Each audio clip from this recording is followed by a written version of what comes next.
I'd like to take a few minutes to show you in a little more depth both some of the construction details on the harps as well as some of the care and attention that we lavish on them in the construction process. Most of what you'll be seeing is the construction on the custom harps.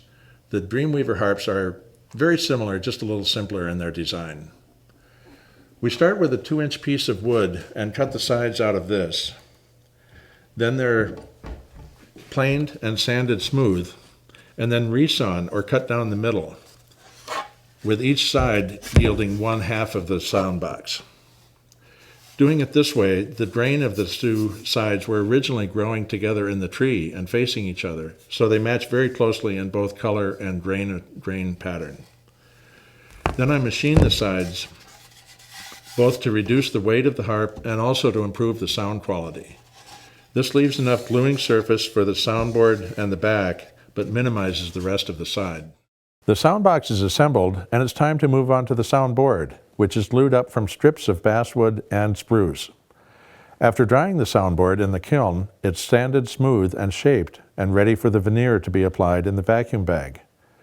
The soundboard is very flexible at this point, and when it's glued down in the vacuum bag over the curved pattern, it starts to assume its characteristic curved shape.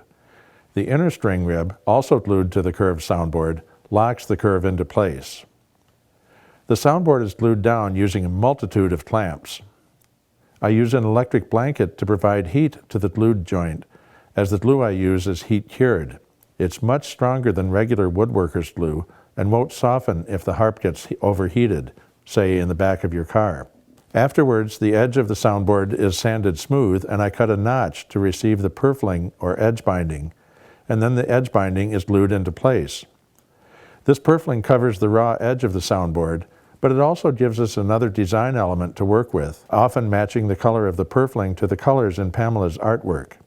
I should also mention that we don't use any kind of stain or dye in the custom harps. All the colors you see are the natural colors of the woods, whether it's brown, red, bright red, black, or purple. Our Dreamweaver model is made of Baltic birch, a light-colored, high-grade wood laminate made in Finland. We do stain the Dreamweavers to suit your color preferences.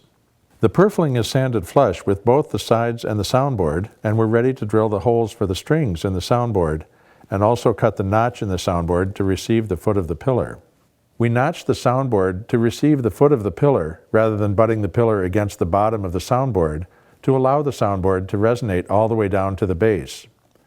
As I mentioned earlier, this allows those bass strings to be much more responsive and louder than having the pillar attached to the soundboard, where it acts as a brake on the sound. Each back is book matched, which means it's cut from one piece of wood and resawn or sliced into 3 thin pieces and glued together.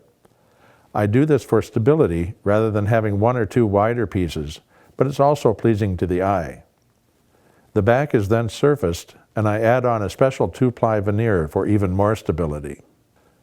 Once the back is sanded flat and beveled, the soundbox is complete and ready for Pamela to do her custom artwork on it. Like everything else on our harps, everything Pamela does is by hand. She sketches out the design, often loading it into the computer then for future use. Then she hand paints each design, doing such painstakingly precise work that people are often shocked that it's all done by hand. While she's doing that, I'm starting on the neck and pillar. I surface the neck from the same 2-inch thick rough wood so that it's flat and smooth and exactly the right thickness. The neck is then cut to receive 2 very high-strength splines, which fit well up inside the neck, reinforcing it against the tension of the strings. The neck is then drilled for the bridge pins and the tuning pins, using the laser-cut steel templates to ensure absolute precision in the placement of the pins. The locations of these holes ultimately determines both the placement and spacing of the strings. The edges of the neck are then smoothed and rounded, and it starts to look like a real harp neck. The pillar is the next part to emerge from the rough wood, and it receives all the same surfacing and edging as the neck. The joining of the neck and the pillar is the most complex joint in the whole harp, and this unique curved joint is of course hand-fitted with great precision. The last construction step is gluing on the overlay piece over the back of the neck and pillar joint.